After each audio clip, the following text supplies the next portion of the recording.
The hour of convening having arrived, all members of the House will please report to the floor and take seats. All members of the House will please report to the floor and take your seats.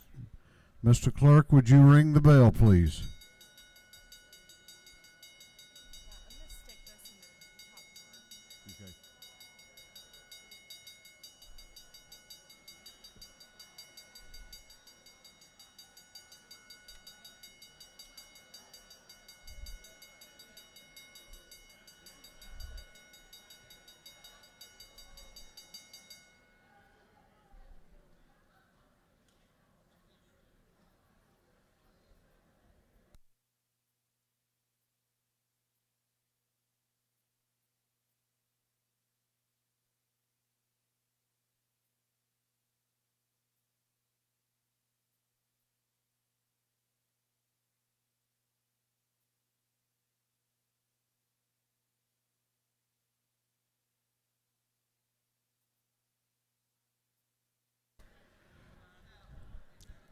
All members will please take your seats. We're going to have the morning roll call. All members present will please vote green to signify their presence in the chamber, and the clerk will unlock the machines.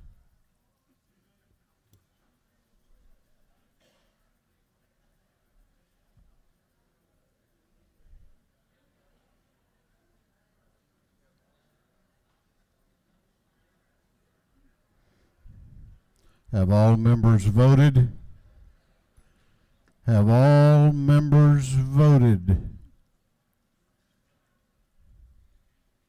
If so, the clerk will lock the machines. Doorkeepers will please close the doors and keep them closed. Good morning. We will begin our day today with scripture reading and prayer by the chaplain, after which we will pledge allegiance to the flag of our country. Our chaplain this morning will be introduced by the gentleman from the 22nd House District, Chairman Wes Cantrell. Chairman Cantrell. Thank you, Mr. Speaker. Good morning, colleagues. Let's try that again. Good morning. Good to see everybody here this morning. It's my distinct honor to introduce you to a 20-year friend of mine for 20 years, Dr. Lori Salerno Maldonado. She's got a great name. It's fun to say. Before I introduce her, let me introduce you to some of her associates that came with her today, Miss Elisa Peterson DeWitt and Tim Tippins. If you guys would stand, let's recognize them.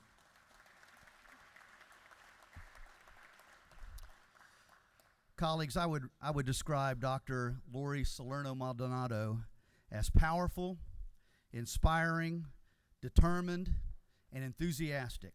She's one of the most positive and uplifting people that I know. I always feel encouraged when I hang out with Dr. Lori. She travels the world speaking and passionately challenges audiences to live lives of integrity, enthusiasm, and honor.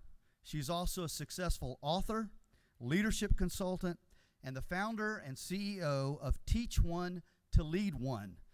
It's a nonprofit that reaches at-risk kids in the public schools and juvenile courts all over America. She currently resides in Atlanta with her husband, Jose, and together they love to read, learn, engage in age-defying activities such as mountain climbing, hiking, and cycling. Dr. Lori has conquered the summit of Mount Kilimanjaro and has ridden her bicycle from the West Coast to the East Coast, 3,284 miles in 2012 to raise awareness for at-risk kids. So I encourage you to listen carefully as we welcome Dr. Lori Salerno Maldonado. Thank you, Mr. Speaker, for this awesome privilege, and thank you, Representative Wes Cantrell, and thank you, representatives, for what you do for the state of Georgia, for all of us who reside here. Matthew chapter 5, verse 13 through 16 says, "You are the light of the world. A city on a hill does not hide itself. It cannot be hidden. But people light a lamp and put it on its stand so that everyone in the house can see it. You're the salt of the earth. But if the salt loses its saltiness, how can it be made salty again? It's no longer good for anything except to be thrown out and trampled by men. Jesus, when he is sharing this to his followers, he said, you have been created to be influential. Salt and light influences any environment that it is a part of. And we were created to be influential and not to forget the importance of that influence, because that's where we can make a difference. George Barna said, the future does not just happen. It is a reality that belongs to those who are strong enough to exert influence over their environment. So the future of Georgia is not accidental. The future of Georgia is something that is not predetermined. Those of us strong enough to exert our positive influence can dictate and create a positive future. Strong leaders know their unique place in history and the influence that God has given to them so they can create a positive future. I remember, and you do too, that our famous person in the past was Winston Churchill. And in the dark, dark days of World War II, when things seemed bleak and lost, he did not cave under the attacks of Hitler, and he did not give up. But knowing his unique place in history and the influence that God gave him to create a positive future, he penned these words. To every man there comes in his lifetime that special moment when he is figuratively tapped on the shoulder and offered a chance to do a very special thing, unique to him and fitted to his talents. What a tragedy if that moment finds him unprepared or unqualified for the work which would be his finest hour. I believe if Winston Churchill was here today, he would say to every woman, there comes in our lifetime when she is figuratively tapped on the shoulder and offered a chance to do a very special thing, unique to her and fitted to her talents. But what a tragedy if that moment finds her unprepared, unqualified for the work, which would be her finest hour. Winston Churchill equated influence with the work which would be our finest hour. In Alabama, a little girl 2 years old named Helen Keller contracted a disease that left her blind, deaf, and mute. But her teacher, Ann Sullivan, taught her how to communicate, taught her how to read, and she became a prolific speaker, author, social and political activist, and she graduated in 1904 from college, knowing her place uniquely in history and the influence that God gave to her to create a positive future. She penned these words. Security is mostly superstitious. It is mostly an illusion. Life is either a daring adventure or nothing at all. She equated influence with a daring adventure. And then in South Africa, a young boy all the way through manhood, Nelson Mandela, was raised under oppressive, inhumane system, apartheid. He knew that he had to fight that system. And fighting with his influence landed him in prison for 27 years. But in 1993, he was awarded the Nobel Peace Prize, and in 1994, he became South Africa's first president of color. And he penned these words, knowing his unique place in history and the influence that God gave him to create a positive future for the people of South Africa. He said this, I have learned that courage is not the absence of fear, but the triumph over it. The brave man is not he who does not feel afraid, but he that conquers that fear. And then in 1952, a 4'11" woman walking the streets of Calcutta, India, Mother Teresa saw a woman half eaten by rats and ants. She picked up this woman and took her from one hospital to another hospital to another hospital. But no hospital would take this woman because she was too far gone, and they felt that it would be a waste of their resources. That experience with several others, Mother Teresa established an order called Sisters of Charity. She went on to establish 600 schools, shelters, and work in 133 countries with 5,000 staff.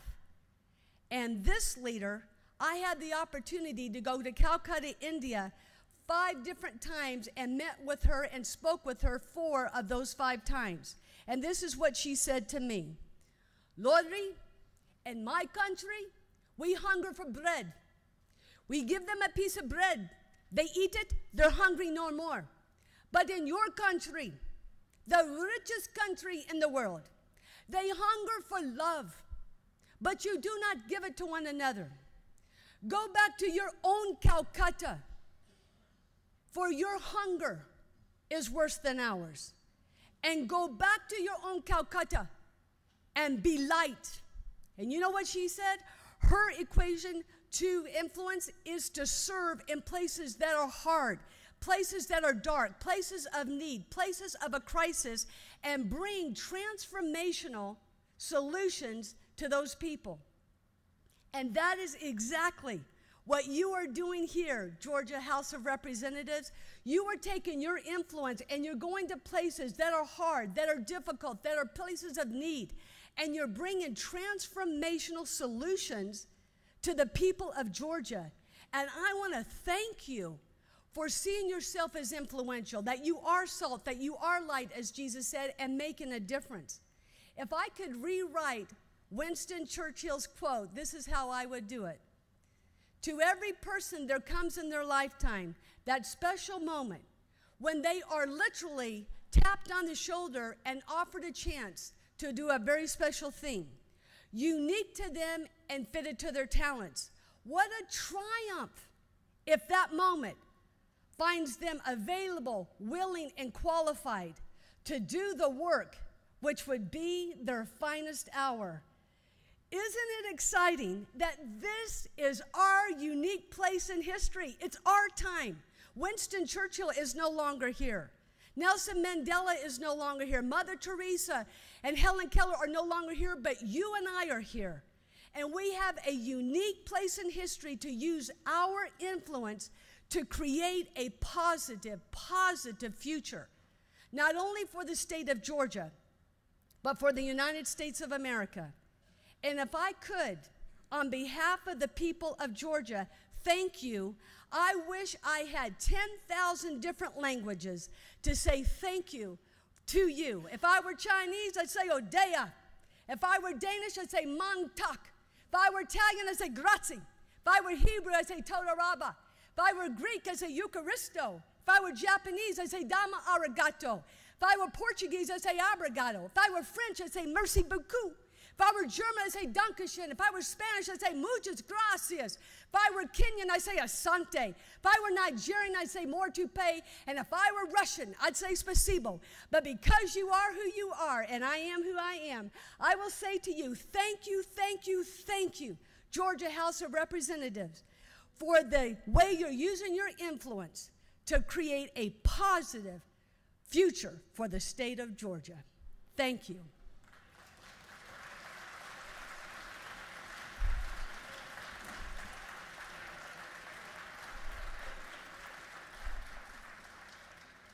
If you would remain standing, thank you for that gracious response as we go to our Lord and Savior. Lord, we want to praise you for inviting us into your eternal purpose.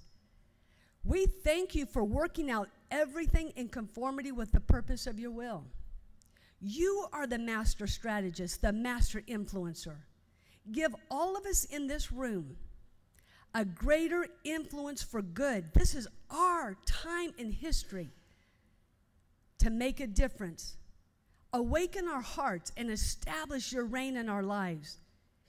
Out of your glorious riches, strengthen us with the power through your Spirit in our inner being, and give us a spirit of wisdom and revelation that we may know you better.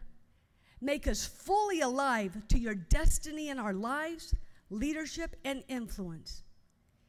And in your precious and holy name, Jesus, amen. I pledge allegiance to the flag of the United States of America and to the republic for which it stands, one nation, under God, indivisible, with liberty and justice for all.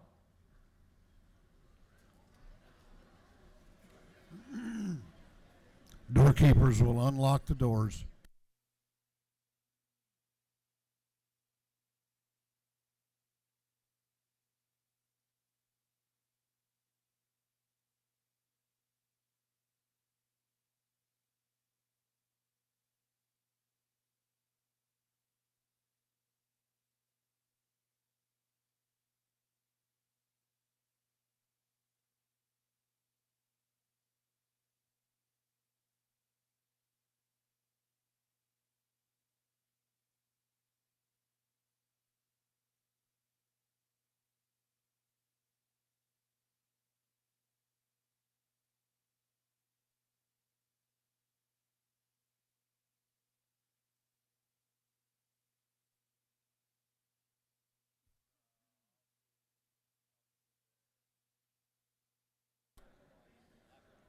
Chair recognizes Chairman Darlene Taylor, the chair of the Committee on Information and Audits.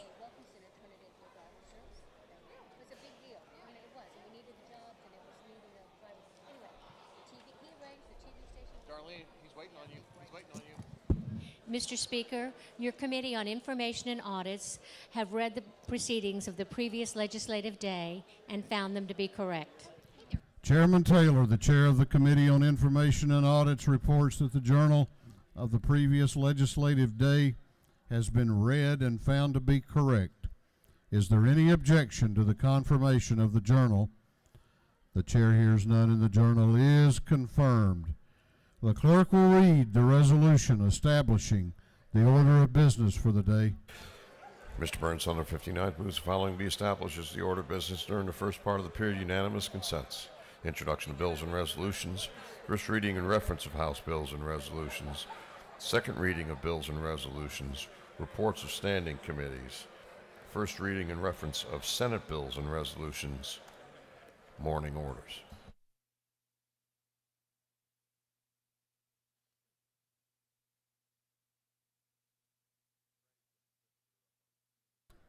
Is there any objection to the adoption of the resolution establishing the order of business for the day? The chair hears none, and the resolution is adopted. First reading of bills and resolutions. The clerk will read. House Bill 380 by Representative Tanner of the 9th. Bill being entitled an act to amend the act granting a new charter to the city of Dawsonville. Intergovernmental coordination. House Bill 381 by Representative Administration of the 104th Bar of the 103rd, Oliver of the 82nd. Bill being entitled an act to amend Code Section 19615 relating to child support guidelines. Judiciary.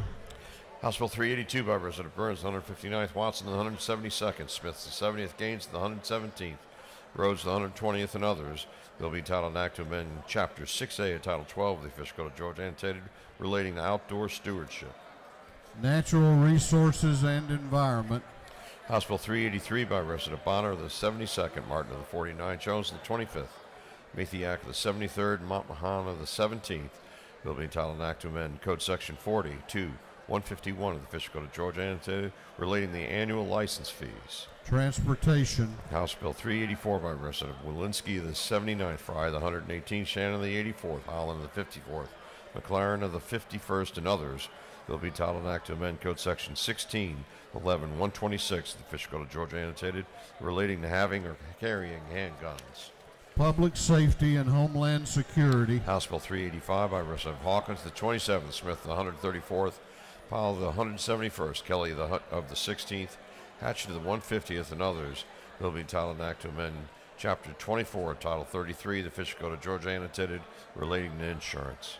Insurance. House Bill 386 by Representative Kendrick of the 93rd, Carter of the 92nd, Robichaud of the 48th, Marin of the 96th, Beverly 143rd, and others. Bill being entitled an act to amend Chapter 7 of Title 48 of the Official Code of Georgia, annotated relating to income taxes. Ways and Means. House Bill 387 by Representative Lumsden of the 12th, Gravely of the 67th, Stevens of the 164th, Hitchens of the 161st, and Peachtree of the 166th. Bill being titled an act to amend Code Section 4414, 320 of the Official Code of Georgia annotated, relating to certain liens established. Judiciary. House Bill 388 by Representative Silcox of the 52nd, Stevens of the 164th, Gardner of the 57th, Nix of the 69th. Bill be titled an act to amend Chapter 71 of Title 36 of the Official Code of Georgia annotated, relating to development impact fees. Governmental Affairs. House Bill 389 by Representative Walensky, the 79th, Bruce the 61st, Bazemore the 63rd, Shannon the 84th, Smith the 41st, and others. Bill be titled an act to amend Subpart 2 of Part 1 of Article 16 of Chapter 2 of Title 20 of the Official Code of Georgia annotated, relating to compulsory attendance. Education. House Bill 390 by Representative Benton of the 31st. A bill being titled an act to amend Article 5 of Chapter 3 of Title 47 of the Official Code of Georgia annotated, relating to service credible towards retirement. Retirement. House Bill 391 by Representative Benton of the 31st. A bill being titled an act to amend Chapter 1 of Title 47 of the Official Code of Georgia annotated, relating to general provisions for retirement and pensions. Retirement. House Bill 392 by Representative Wiedauer of the 119th. Kelly the 16th, Gaines the 117th, Hitchens the 161st, Clark the 147th, and others. Bill being titled an act to amend Code Section 45.7.21 of the Official Code of Georgia annotated, relating to expenses allowed and travel cost reimbursement. Governmental Affairs. House Bill 393 by Representative McLeod of the 105th, Evstration of the 104th, McLean of the 100th, Stovall the 74th, Kennard of the 102nd, and others. Bill being titled an act to amend Article 2 of Chapter 7 of Title 48 of the Official Code of Georgia annotated, relating to the imposition rate and computation exemptions from state income taxes. Ways and Means. House Bill 394 by Representative Earhart of the 36th, Hitchens the 161st, Lumsden of the 12th, Carson of the 46th, Taylor of the 173rd, and others. Bill being titled an act to amend Article 23 of Chapter 2 of Title 20, Chapter 1 of Title 35, and Article 1 of Chapter 6 of Title 40 of the Official Code of Georgia annotated, relating to traffic safety. Public Safety and Homeland Security. House Bill 395 by Representative Scott of the 76th, Jackson of the 64th, Beasley Teague of the 65th, and Mitchell of the 88th. Bill be titled an act to amend Code Section 35.1.8 of the Official Code of Georgia annotated, relating to acquisition, collection, and classification.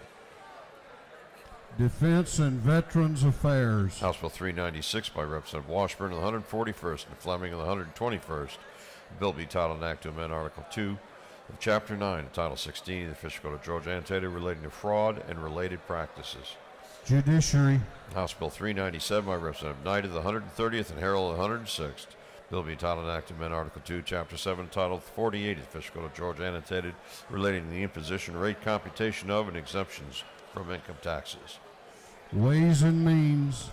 House Bill 398 by Representative Smith of the 41st, Barr of the 103rd, Collins of the 68th, Wilkerson of the 38th, and Allen of the 40th, and others. Bill being titled an act to amend Chapter 6 of Title 40 of the Official Code of Georgia annotated, relating to the uniform rules of the road. Transportation. House Bill 399 by Representative Jones of the 167th, Kelly the 16th, Clark of the 98th, Dempsey the 13th, Chokas of the 138th, and others. Bill being titled an act to amend Chapter 2 of Title 40 of the Official Code of Georgia annotated, relating to the registration and licensing of motor vehicles. Motor Vehicles. House Bill 400 by Representative Jones of the 167th, Powell of the 32nd, Ridley of the 6th, Jaspers of the 11th, Hitchens of the 161st, and others.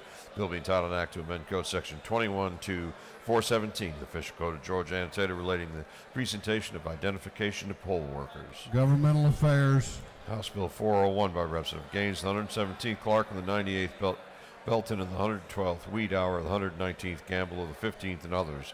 Bill being titled an act to amend Article 3, Chapter 2 of Title 40, the Official Code of Georgia annotated, relating to prestige license plates. Motor Vehicles. House Bill 402 by Representative Gaines, the 117th, Cooper the 43rd, Petrie of the 166th, Wiedauer of the 119th, Dempsey the 13th, and others. Bill being titled an act to amend Chapter 5 of Title 30 of the Official Code of Georgia annotated, relating to the protections of disabled adults and elder persons. Human Relations and Aging. House Bill 403 by Representative Holcomb of the 81st, Gilliard of the 162nd, Kennard of the 102nd, Paris of the 142nd, Hughley of the 136th, and others. Bill be titled an act to amend Title 42 of the Official Code of Georgia annotated relating to penal institutions. Public Safety and Homeland Security. House Bill 404 by Representative Carson, the 46th, Earhart, the 36th, Cooper, the 43rd, Allen, the 40th, and Ulowitz, the 42nd, and others. Bill be titled an act to amend an act changing the compensation of the clerk of the Superior Court, the sheriff, and the judge of the probate court of Cobb County. Governmental Affairs. House Bill 405 by Representative Knight of the 130th, Carpenter the 4th, Stevens the 164th, Kelly the 16th, and Beasley Teague the 65th. Bill be titled an act to amend Part 1 of Article 2, Chapter 5 of Title 48 of the Official Code of Georgia annotated relating to property tax exemptions. Ways and Means. House Bill 406 by Representative Williamson in the 115th, Apollo the 171st. Bill be titled an act to amend Title 36 and Title 48 of the Official Code of Georgia annotated relating to local government, revenue, and taxation. Ways and Means. House Resolution 291 by Representative Parks of the 101st, Hughley of the 136th, Hutchinson of the 107th, Moore of the 95th, Clark of the 108th, and others. A resolution creating the House Study Committee on increasing access to after-school programs. Special Rules. Senate Bill 17 by Senator Gooch of the 51st, Wilkinson of the 50th, Harper of the 7th, Hill of the 4th, Kirk of the 13th, and others. A bill be titled an act to amend Title 46 of the Official Code of Georgia annotated relating to public utilities and public transportation. Energy, Utilities, and Telecommunications. Senate Bill 48 by Senator Martin of the 9th, Kirkpatrick of the 32nd, Brass of the 28th, Unterman of the 45th, Sims of the 12th, and others. Bill be titled an act to amend Title 20 of the Official Code of Georgia annotated relating to education. Education. Senate Bill 55 by Senator Hufstetler of the 52nd.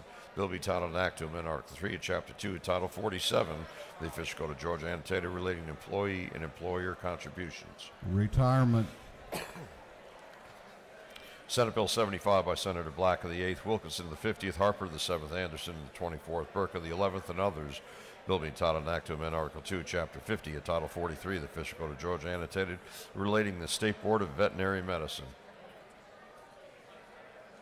Agriculture and Consumer Affairs. Senate Bill 79 by Senator Gooch of the 51st, Beach of the 21st, Harper of the 7th, Butler of the 55th, and Ginn of the 47th. Bill be titled an act to amend Code Section 32-675 of the Official Code of Georgia annotated relating to restrictions on outdoor advertising. Transportation. Senate Bill 93 by Senator Thompson of the 14th, Hufstetler of the 52nd, and Payne of the 54th. Bill be titled an act to amend an act providing a supplement to the salary of the judge of the Superior Court of the Cherokee Judicial Circuit. Intergovernmental Coordination. The Senate Bill 111 by Senator Kirk of the 13th. Bill be entitled an act to provide that the judge of the probate court of Dooley County shall also serve as the chief magistrate. Intergovernmental Coordination. That completes first readers. Second reading of bills and resolutions. The clerk will read. House Bill 350 by Representative Williamson of the 115th, the bill relating to tax credits for certain business enterprises located in certain counties. House Bill 351 by Representative Hawley of the 111th, Hobson of the 153rd, a bill relating to duty of driver of motor vehicle or overtaking school bus, reporting of violations of civil monetary penalty for violations captured by school bus camera. House Bill 352 by Representative Reeves of the 34th, Lott of the 122nd, Rogers of the 10th, Laricki of the 169th, the Harrell of the 106th, a bill relating to exemptions from sales and use tax. House Bill 353 by Representative Carpenter of the 4th, Morris of the 26th, Cantrell of the 22nd, Montahan of the 17th, Williams of the 148th, a bill relating to general provisions regarding insurance. House Bill 354 by Representative Marin of the 96th, a bill relating to prestige license plates and plates for certain persons and vehicles. House Bill 355 by Representative Perkle of the 155th, Powell of the 171st, England of the 116th, Watson of the 172nd, Corbett of the 174th, bill relating to the imposition rate computation exemptions from state income tax. House Bill 356 by Representative Perkle of the 155th, a bill to authorize the City of Douglas to exercise all redevelopment and other powers under the Redevelopment Powers Law. House Bill 357 by Representative Buckner of the 137th, Knight of the 130th, Rhodes of the 120th, Pullen of the 131st, Bentley of the 139th, and others, a bill relating to state symbols. House Bill 358 by Representative Bernal of the 77th, Stovall of the 74th, Clanton of the 75th, Schofield of the 60th, Scott of the 76th, a bill to provide a non-binding advisory referendum for the city of Morrow. House Bill 359 by Representative Holcomb of the 81st, a bill relating to investigation of family violence. House Bill 360 by Representative Marin of the 96th, a bill relating to motor vehicles and traffic. House Bill 361 by Representative Marin of the 96th, Fry of the 118th, a bill relating to weapons carry license, gun safety information, temporary renewal permit, mandamus, and verification of license. House Bill 362 by Representative Marin of the 96th, a bill relating to imposition rate, computation of income tax. House Bill 363 by Representative Marin of the 96th, Wynn of the 89th, Moore of the 95th, Park of the 101st, Couch of the 50th, and others, a bill relating to the official state language. House Bill 364 by Representative Bodie of the 62nd, Trammell of the 132nd, Shannon of the 84th, Beverly of the 143rd, Thomas of the 39th, and others, a bill relating to general provisions regarding controlled substances. House Bill 365 by Representative Blackman of the 146th, Harrell of the 106th, Powell of the 171st, Holcomb of the 81st, Carson of the 46th, and others, a bill relating to alternative ad valorem taxes on motor vehicles. House Bill 366 by Representative Frazier of the 126th, Williams of the 168th, Newton of the 123rd, Bruce of the 61st, Hughley of the 136th, a bill relating to special license plates promoting certain beneficial projects or supporting certain worthy agencies, funds, or nonprofit corporations. House Bill 369 by Representative Wilkerson of the 38th, Dickerson of the 113th, Dukes of the 154th, Mitchell of the 88th, Howard of the 124th, and others, a bill relating to student health in elementary and secondary education. House Bill 370 by Representative Cooper of the 43rd, Newton of the 123rd, Bazemore of the 63rd, Silcox of the 52nd, a bill relating to delegation of certain medical acts and advanced practice registered nurses.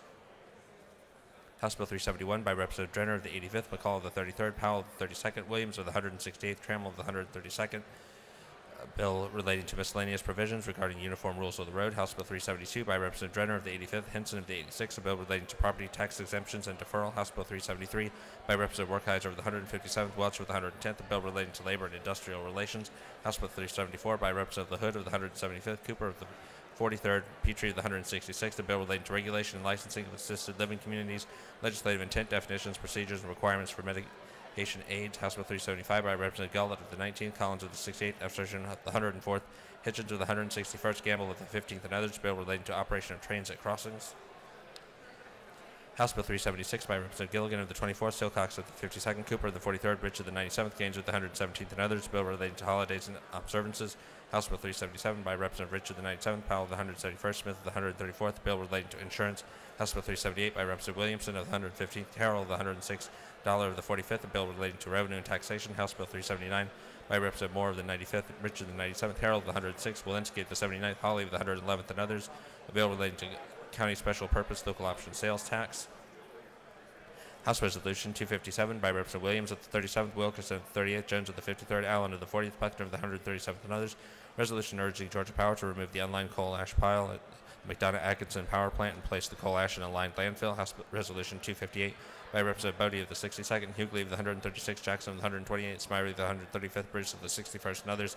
Resolution recognizing Representative Joe Hextall, dedicating a bridge in his honor. House Resolution 259 by Representative Bodie of the 62nd, Beverly of the 143rd, Fryer of the 118th, Douglas of the 78th, Jackson of the 64th, and others. Resolution creating the Johnny Tolbert III House Study Committee on Heat-Related Injuries, Cardiac Injuries, and Other Sports-Related Injuries. House Resolution 260 by Representative Marin of the 96th, Wynn of the 89th, Park of the 101st, Couch of the 50th, Lopez Romero of the 99th. Resolution strongly opposing a request by the United States Department of Justice to add a citizenship question to the Census 2020. House Resolution 261 by Representative Newton of the 123rd, Cooper of the 43rd, Burns of the 159th, Silcox of the 52nd, Holcomb of the 81st, and others. Resolution creating the Joint Study Committee on Evaluating and Simplifying Physician Oversight of Mid-Level Providers through second readers.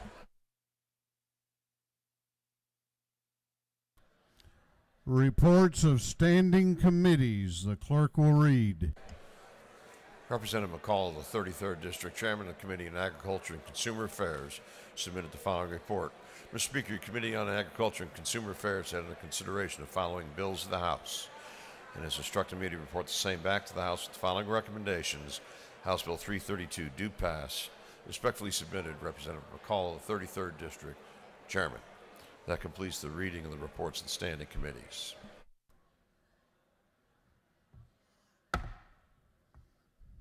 We're about to go on to morning orders. We are about to go to morning orders. We have a number of members who have signed up. Chair is going to limit morning orders to 1 minute each this morning. Ask members to please take your seats and cease conversation and give respect and attention to the members in the well. Chair recognizes Chairman Ballinger for a morning order. Thank you, Mr. Speaker. Ladies and gentlemen of the House, today you have on your desk the Fatality Review Report. That is issued from the Georgia Commission on Domestic Violence to identify policies and circumstances that lead to fatal instances of domestic violence here in the state of Georgia. From 2014 to 2018, we had 696 family violence fatalities here in the state. Make sure that you're familiar with your assistance programs. If you're wondering how you can help your local constituents, we do have a 1-800 number here in the state of Georgia, 1-800-33-HAVEN. And your House looks forward to updating and making these instances fewer and fewer. As we move forward, we look forward to partnering with the Georgia Commission on Family Violence and the Georgia Coalition, which are all your domestic violence shelters, into eradicating domestic violence here in the state of Georgia. So we do have some people from the Georgia Commission in the gallery. If you would please stand. I don't see y'all. Y'all probably are over in the Senate. But anyway, please read the report. If you have any questions, please feel free to find me at my desk. Thank you. Chair recognizes Representative Washburn for a morning order.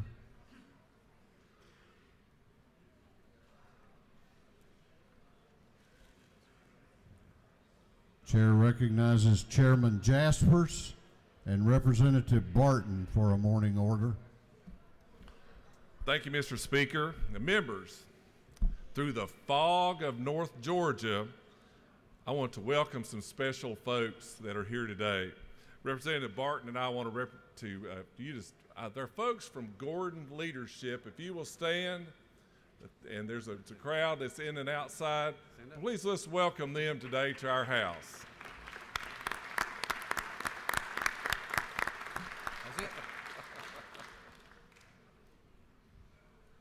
Chair recognizes Representative Stovall for a morning order.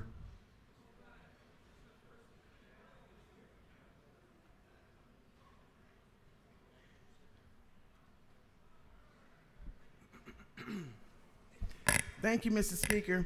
And members, I have the moment in Black history, and I would like to recognize a man who we share our concerns on school choice, especially for African American students. His name is Roland Martin. He is a journalist, syndicated columnist, a host of radio and television shows targeting working to upper class African American communities. He has been featured on the Anderson Cooper 360, The Situation Room, and hosted Campbell Brown's No Bias, No Bull. He's also executive editor of the Chicago Defender, has been. He's also joined CNN as a contributor in 2008. He also joined the Tom Joyner Morning Show as a political analyst. He also hosted News One Now on TV One, and then most recently leads the Roland Martin Unfiltered. You will find the flyer on your desk for an upcoming education town hall on tomorrow. Thank you, Mr. Speaker. Chair recognizes Chairman Ron Stevens for a morning order.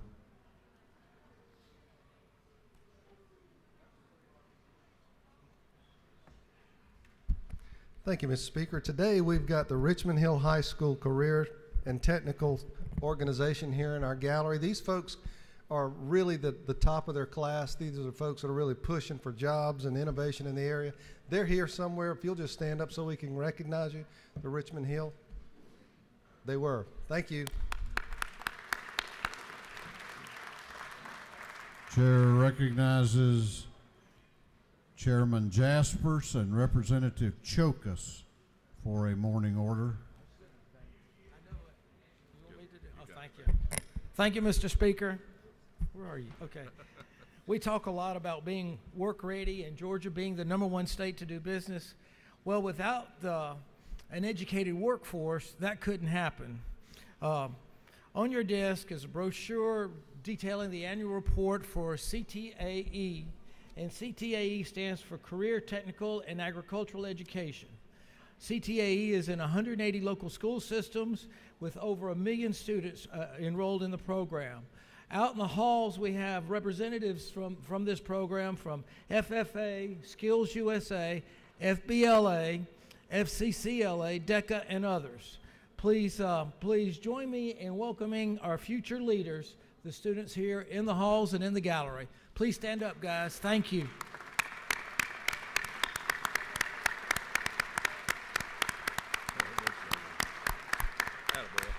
Thank you. Thank you, Mr. Speaker. Chair recognizes Representative Jeff Jones for a morning order.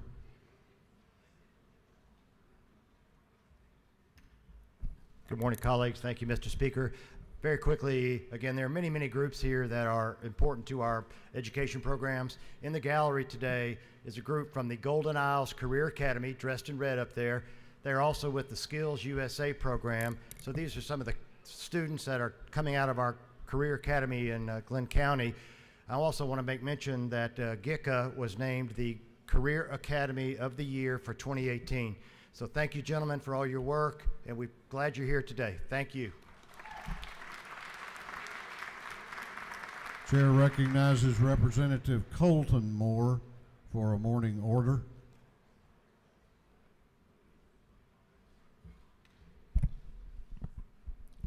Members of the House of Representatives, we have in our presence today the world's largest student business organization. We commonly say that we're the #1 state to do business in, but did you know that Georgia Future Business Leaders of America is the world's largest? And that's not just a recent stat. That has been the case for more than a decade. The Executive Council is standing up in the back here, led by their Executive Director, Mr. Monty Rhodes. Monty Rhodes, as state advisor, has had more national winners than any other state advisor in the nearly century history of Future Business Leaders of America. So their executive councils from all over the state, all the state officers, and we even have the National Secretary of Future Business Leaders in our presence today. So Monty and I would both like to thank all of the members for continuing extended day pay for our teachers, and especially you, Chairman England, for your continued support of career technical education. Thank you. Mr. Speaker, I yield back.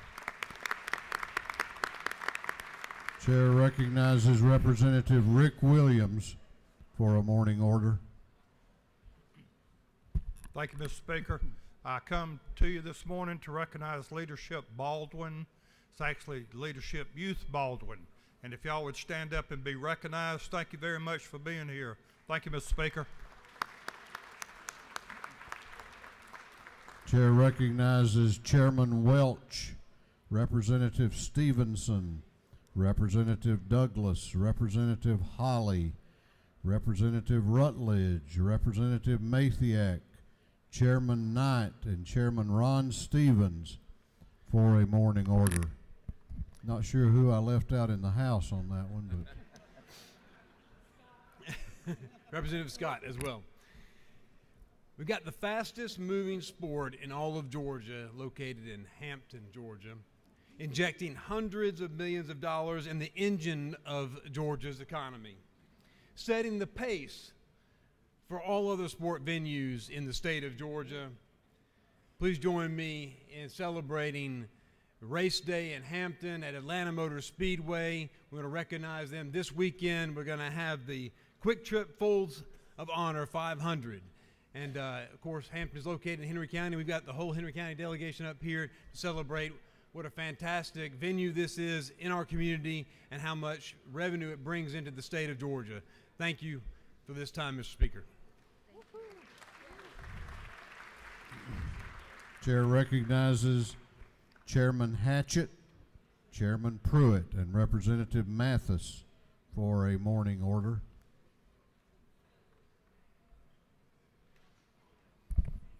Thank you, Mr. Speaker. Chairman Pruitt, Representative Mathis, and I are pleased and glad to have the Leadership Dublin Lawrence group here. They drove up this morning. There's about 20 of them in the gallery, or maybe 5. If y'all will welcome them and make them feel glad to be at their state capitol.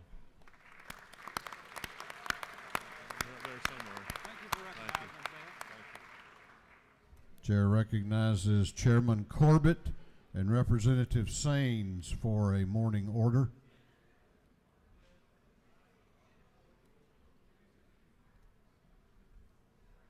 Thank you, Mr. Speaker. Chairman Corbett and I are privileged to welcome the Camden County delegation who's traveled 312 miles here today. If y'all would please stand They're here advocating for Southeast Georgia, and we appreciate having them here. Thank you.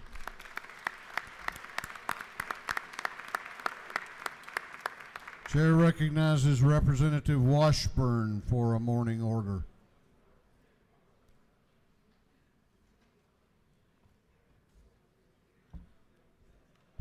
Thank you, Mr. Speaker. Ladies and gentlemen of the House, I am pleased today to have the third grade class of the First Presbyterian Day School from Macon with us. This is one of our great schools in Macon.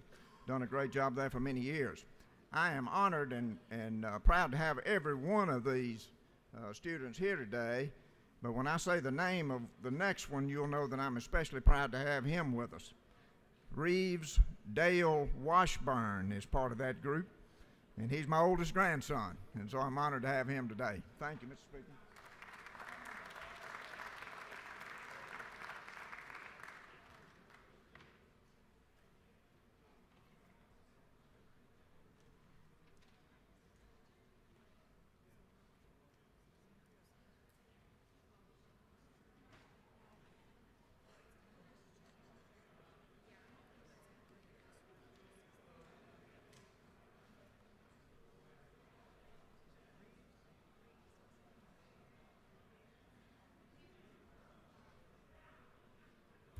Chair recognizes Representative Reeves to introduce the Doctor of the Day.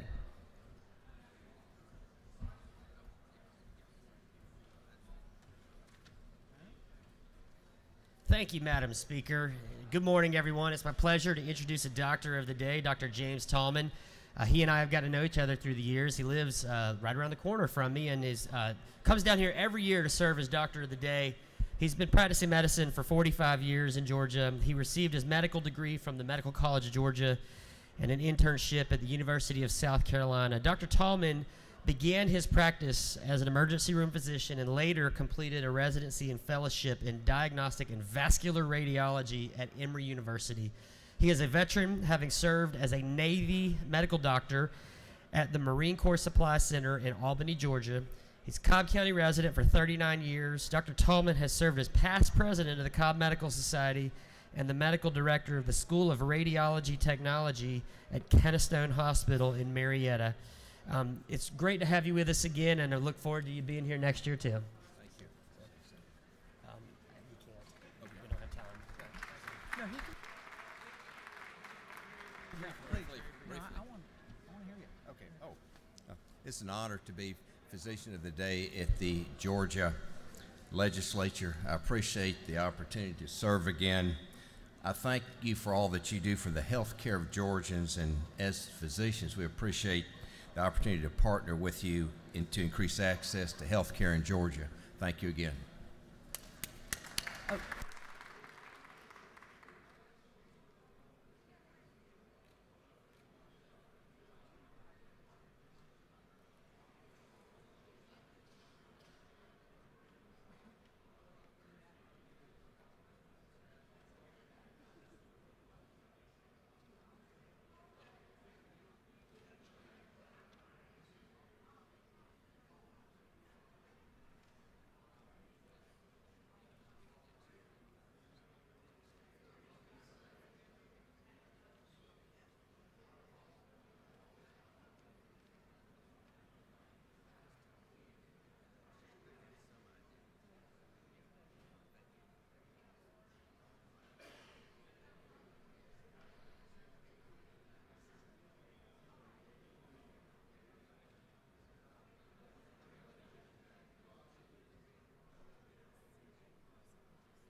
Clerk will read the caption to H.R. 281. House Resolution 281 by Representative Sharper of the 177th Parish of the 158th, Cooper the 43rd, Newton of the 123rd, and Beverly the 143rd. A resolution recognizing February 21st, 2019 is Emergency Medical Services Recognition Day at the State Capitol and commending the emergency medical services professionals of Georgia and for other purposes. Representative Sharper will introduce our very special guests. Thank you, Madam Speaker. Thank you, colleagues. Some of you may not know it, but I've been in EMS and paramedic for almost 30 years, my entire adult life.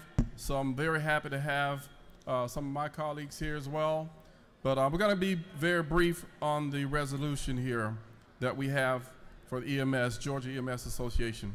Recognizing February 21st, 2018 as the Emergency Medical Services Recognition Day at the state capitol and commending the emergency medical services professionals of Georgia and for other purposes.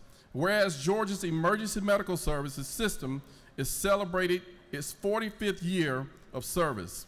The emergency medical services professionals of Georgia respond to almost 1 million calls for assistance annually, risking their lives on a daily basis to go to aid of those in need. In the state of Georgia, there are more than 16,000 emergency medical services personnel who provide the essential life-saving services associated with out-of-hospital emergency medical care.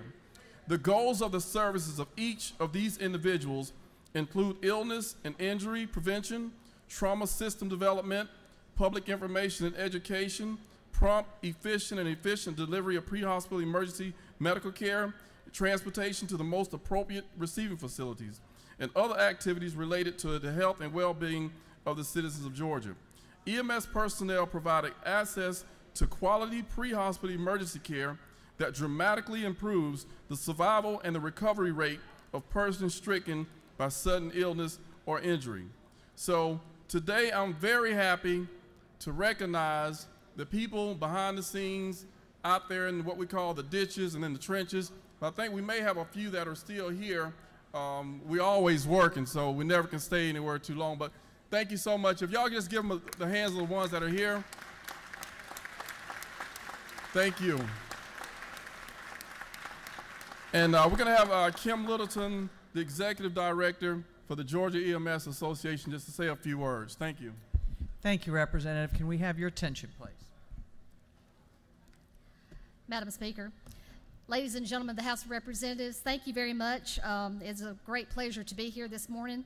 On behalf of the Board of Directors of the Georgia EMS Association and the EMTs, paramedics, EMS educators, and medical directors all over the state of Georgia, we are very appreciative for you recognizing this as EMS Day in Georgia. We have a reception this afternoon at 5:30 at the Railroad Depot. We hope that you will all come down and join us for that, and thank you very much.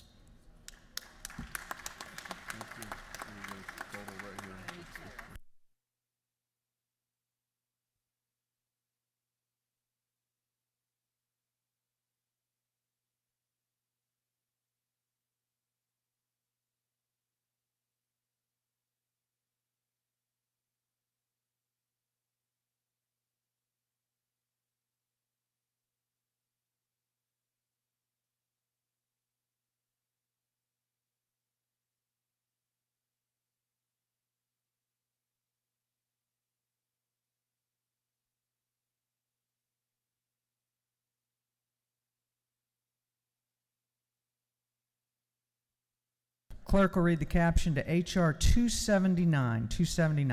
House Resolution 279 by Representative Jackson, the 64th, Stevens, the 165th, Smyrie, the 135th, Bodie, the 62nd, Hughley, the 136th, and others. A resolution recognizing February 21st, 2019 as Alpha Phi Alpha Day at the state capitol and for other purposes. Chair asks for your attention for Representative Jackson to introduce a very special group of guests. Thank you, Madam Chair. Good morning, colleagues. It is an honor and a privilege to present this proclamation to our Georgia District Director, Brother Benny Hand, which represents the Alpha Phi Alpha fraternity. For all the men that are in the gallery, if you could please stand. And colleagues, if you can give them a round of applause for being here today.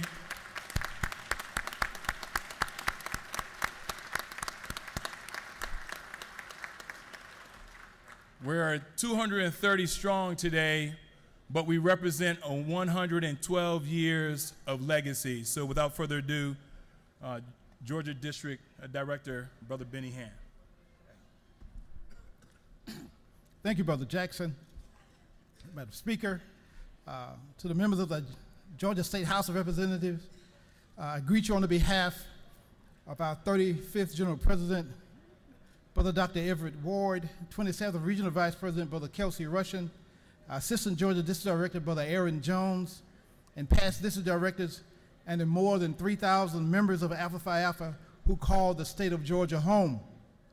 Today, the men of Alpha Phi Alpha Fraternity Incorporated, the nation's oldest African-American Greek letter organization, have gathered under this majestic dome to advocate for our communities, to seek living wages, fully funded public education, voting that is free of barriers, access to affordable health care, and expansion of Medicaid, and reform of laws that are unjust and make it too easy to continue the school-to-prison pipeline in the state of Georgia. We come today not on our own accord, but on the behalf of the communities we reside in, colleges and universities that we attend, and on the behalf of the youth who march onward and upward toward the light. We believe that we can create a brighter future for Georgia by taking steps to improve the atmosphere of our schools, by teaching entrepreneurship and wealth creation, and developing policies and practices to support the same, and by carrying out our mission, which is to develop leaders, promote brotherhood and academic excellence while providing service and advocacy for our communities. God bless you, and thank you again for this time.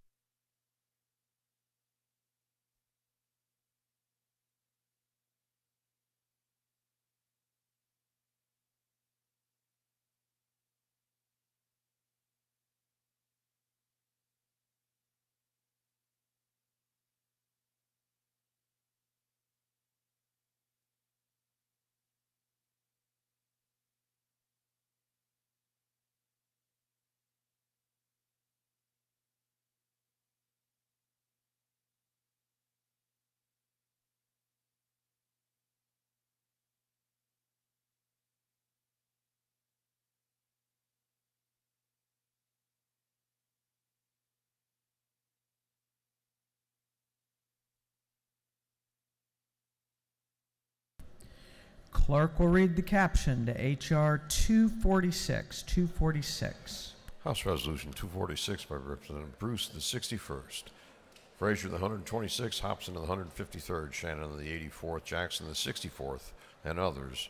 A resolution recognizing February 21st, 2019 is National Coalition of 100 Black Women Day at the state capitol and for other purposes.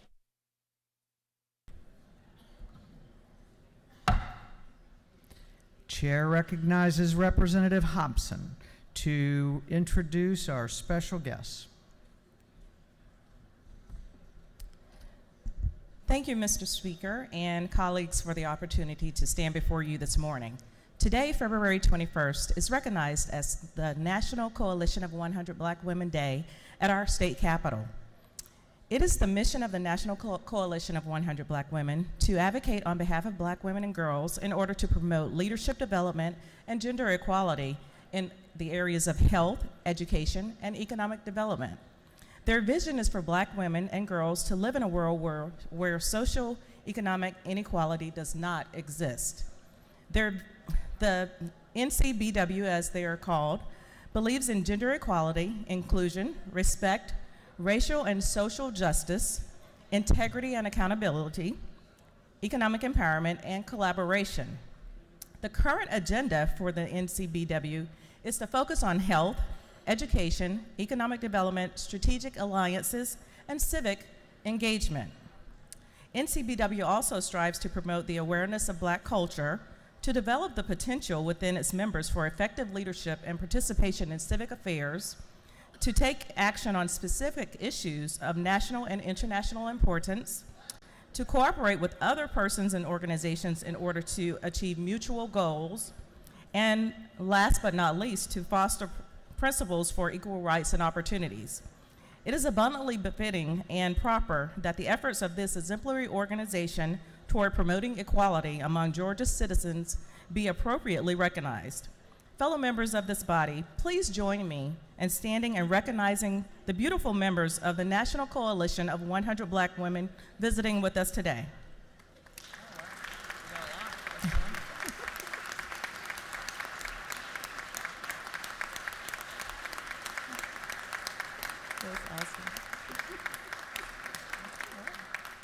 And we will now have a few words from the national president, President Harris. Thank you, Representative. And members, please give the guests your full attention. To the Speaker, ladies and gentlemen of the Georgia House of Representatives, Representative Hodson, thank you for having us today. The National Coalition of 100 Black Women Incorporated is a 38-year-old advocacy organization whose goal is to advocate on behalf of Black women and girls in the areas of health, education, and economic empowerment. We are 61 chapters in 27 states with over 3,100 members, and we are represented by 5 Georgia chapters today. Thank you.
Okay, we're going on to the rules calendar. Going on to the rules calendar. House Bill 35 was postponed yesterday until the next legislative day and is called at this time. The clerk will read the caption to House Bill 35. House Bill 35 by Representative Watson, the 172nd, Dunhoo, the 30th Rhodes, the 120th Lurikia, the 169th Jaspers, the 11th, and others. To be entitled an act to amend Chapter 8 of Title 48 of the Official Code of Georgia annotated relating to sales and use taxes so as to create an exemption from state sales and use tax for certain poultry diagnostic and disease monitoring services. This bill having referred to the Committee on Ways and Means. That committee recommends that this bill do pass. Chair recognizes Chairman Sam Watson to present the bill.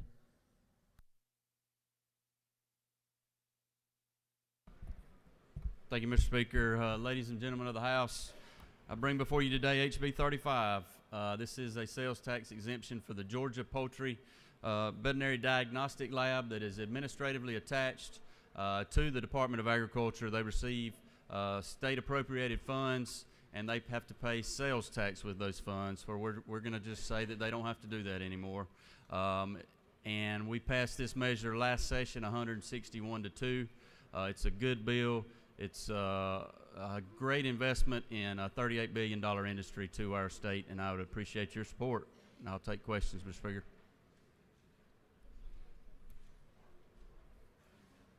Did you yield for questions? Yes, sir. You have none. All righty. Thank you for your support. Is there any objection to the previous question being ordered on House Bill 35? The chair hears none. The previous question is ordered. Is there any objection to agreeing to the report of the committee, which was favorable to the passage of the bill? The chair hears none. The report of the committee is agreed to. Shall this bill now pass? All those in favor of the passage of House Bill 35 will vote aye. Those opposed will vote no, and the clerk will unlock the machines.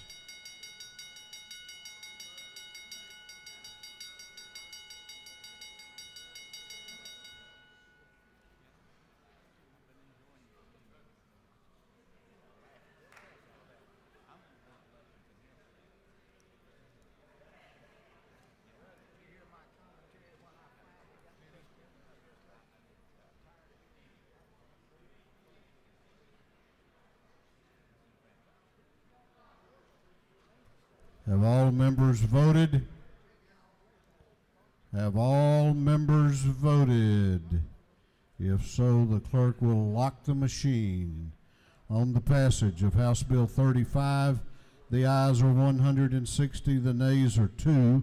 This bill, having received the requisite constitutional majority, is therefore passed.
Clerk will read the caption to House Bill 59.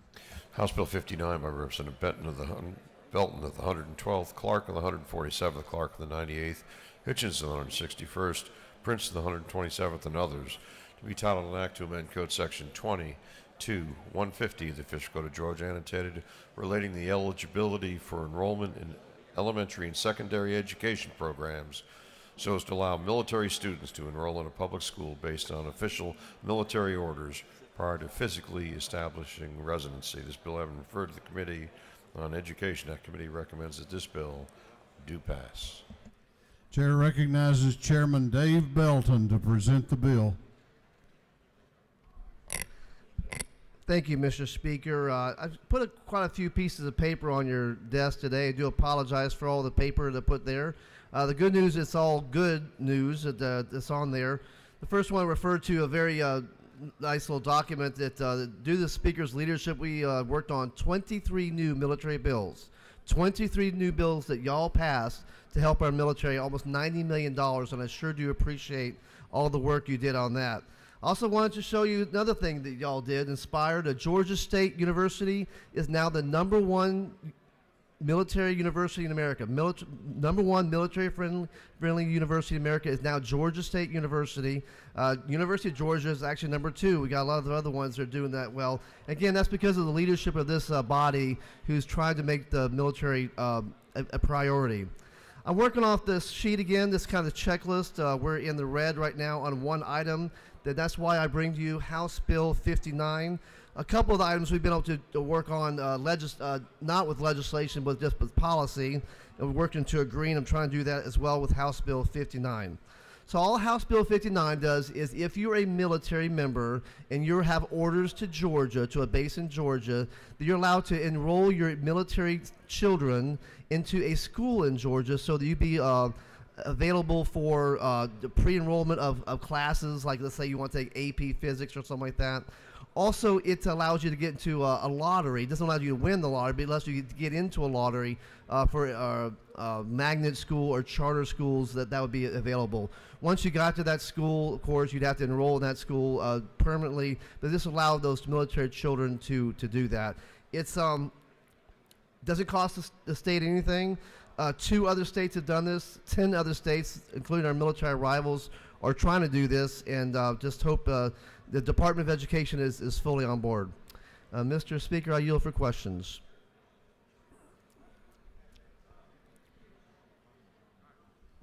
You have no questions. I ask for your favorable opinion. Thank you.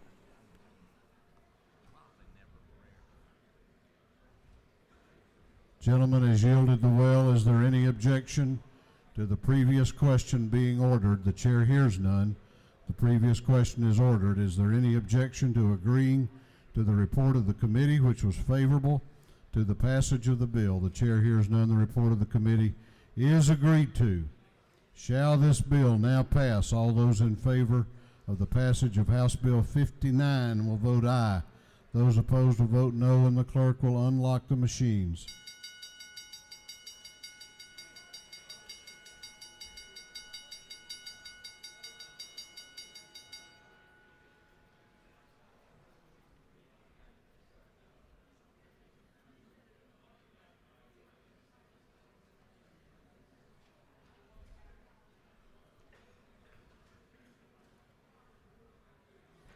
Have all members voted?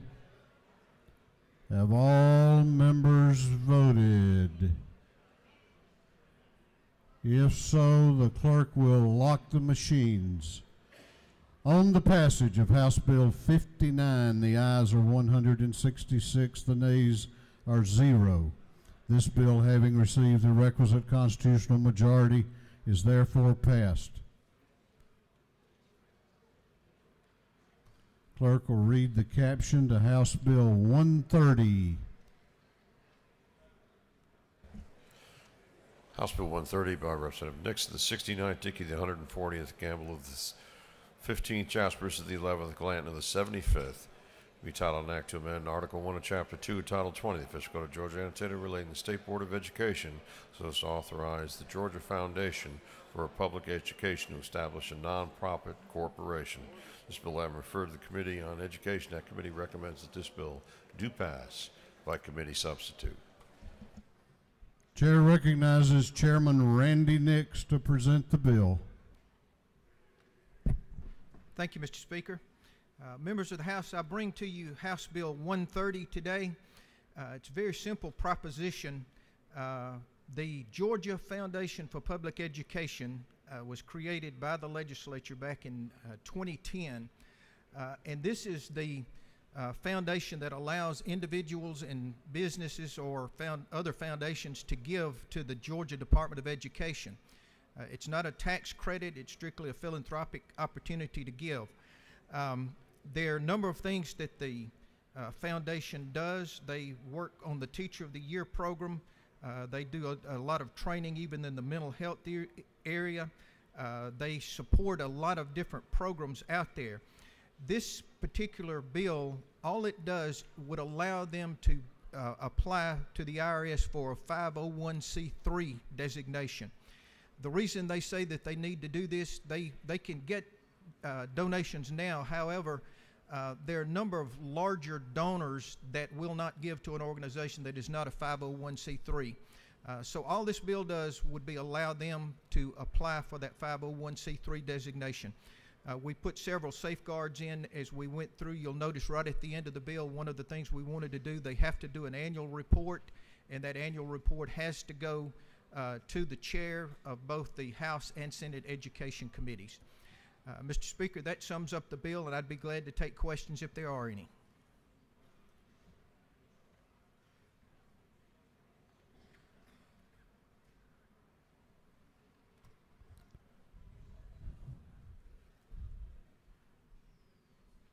Representative Bentley, did you have your light on for some reason? Yes, sir. Do you have a question? Yes, sir. Okay. Does the gentleman yield for a question? Yes, sir. Chair recognizes Representative Bentley to your left for a question. Does the gentleman yield? Yes, ma'am. Isn't that true that I support your legislation? Because in addition to your bill, I have a group of students from Taylor County High School, public school of Taylor County here visiting in the visiting capital today. I bet that's true, and I bet you're going to make a big donation to them too, right? From the Funeral Home Caucus, yes, sir, I sure will. Thank you. No further questions. Thank you. I request your favorable consideration of House Bill 130. Is there any objection to the previous question being ordered? The chair hears none. The previous question is ordered. Is there any objection to adopting the committee substitute? The chair hears none. The committee substitute is adopted. Is there any objection to agreeing to the report of the committee, which was favorable to the passage of the bill? The chair hears none. The report of the committee is agreed to. Shall this bill now pass? All those in favor of the passage of the bill will vote aye. Those opposed will vote no, and the clerk will unlock the machines.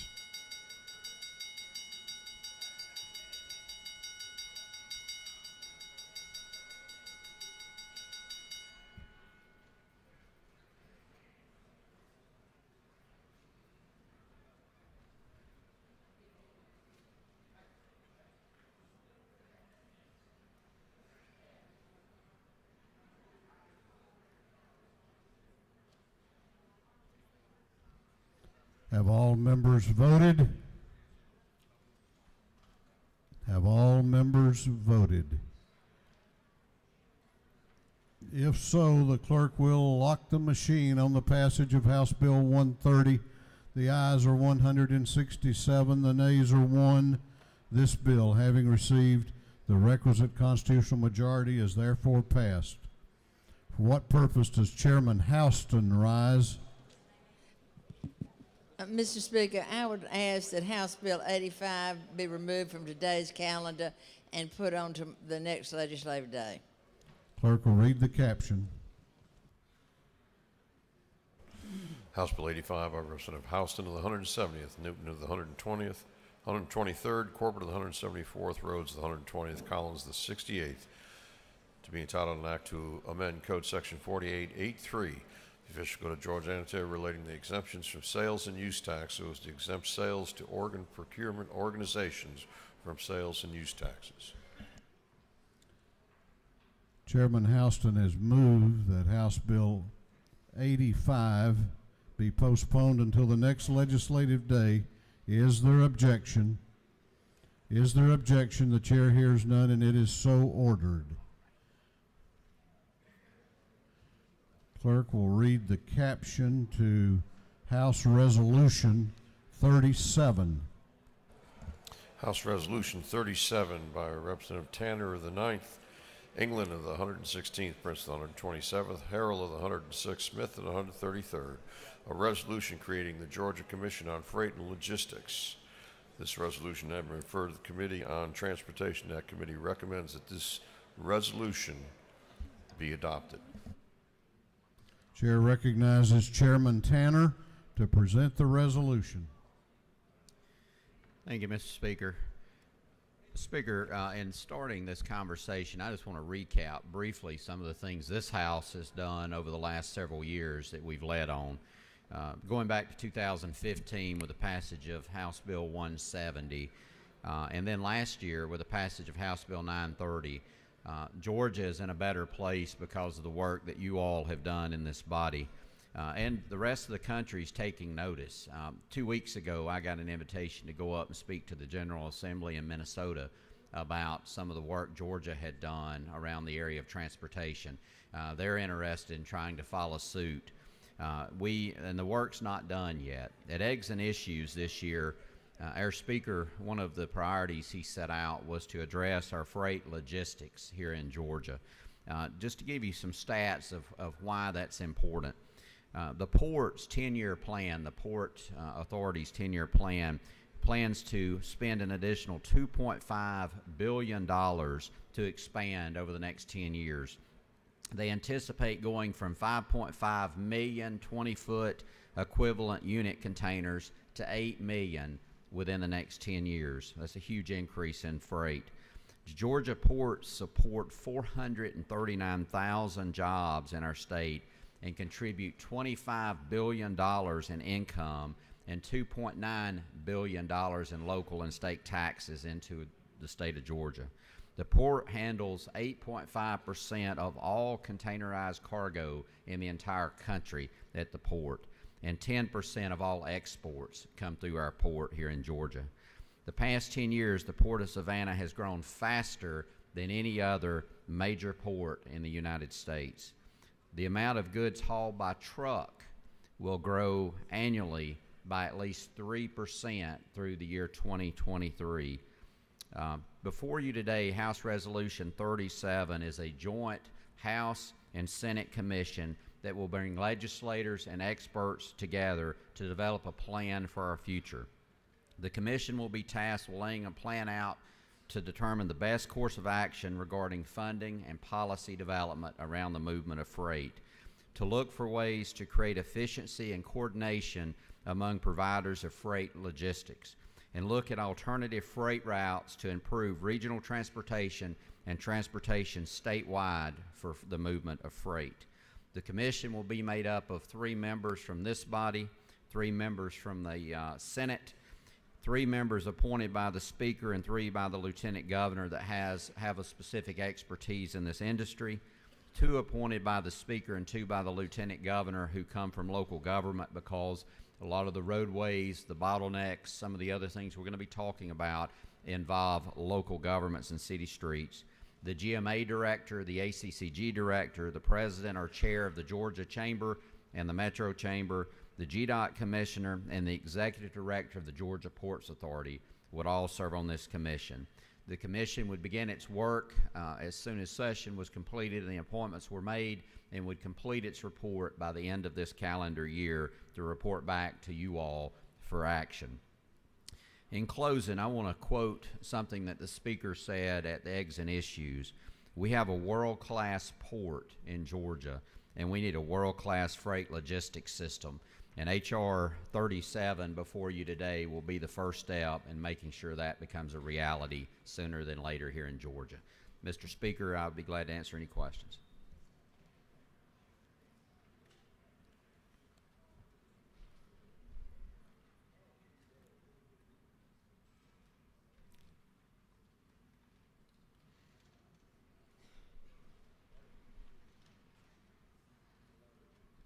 You have no questions. Ask for favorable consideration of House Resolution 37. Is there any objection to the previous question being ordered? The chair hears none. The previous question is ordered. Is there any objection to adopting the committee substitute? The chair hears none. The committee substitute is adopted. Is there any objection to agreeing to the report of the committee, which was favorable to the adoption of the resolution? The chair hears none, and the report of the committee is agreed to. Shall this resolution now be adopted? All those in favor of the adoption of House Resolution 37 will vote aye. Those opposed will vote no, and the clerk will unlock the machines.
Have all members voted?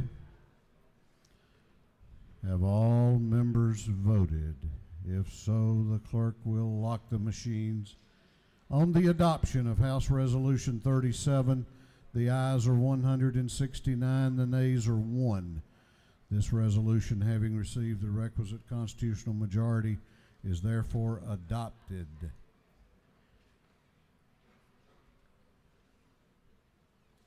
Clerk will read the caption to House Bill 160. House Bill 160 by Representative Dempsey of the 13th, Cooper the 43rd, Newton 123rd, Jones the 53rd, Hatchett of the 150th, to be entitled an act to amend Chapter 2 of Title 31 of the Official Code of Georgia, annotated relating the Department of Community Health, so as to reinstate a pilot program to provide coverage for bariatric surgical procedures for the treatment and management of obesity. This bill I refer to the Committee on Health and Human Services. That committee recommends that this bill do pass. Chair recognizes Chairman Dempsey to present the bill. Thank you, Mr. Speaker. To many of you who have been here for a while, you've heard this measure several times. To those of you who are new, I want to help you understand it because I know it's a difficult conversation when we talk about this kind of measure, and it's personal to many people here. I want to explain first of all why I'm carrying an obesity bariatric surgery bill. I have a very, very good bariatric surgeon that is a personal friend, no doubt. He is a champion in my community of helping people find pathways to better health who are not able to find it on their own. Let me say that again, not able to find it on their own. It's not a matter of pushing back from the table, walking more, and doing all you can for someone who needs to lose this amount of weight to be healthy, not to look good, but to be healthy.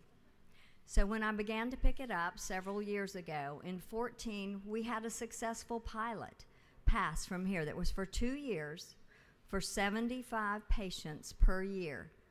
The results are very, very good. It was hard to be selected. It was hard to qualify. It was hard to follow through. But those people's lives are changed forever. Last year, many of the same signers were on this bill, and we passed it right through the House.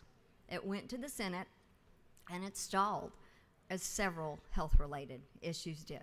So to tell you a little bit about HB 160, to begin with, this is only for those who are members of the state health benefit plan.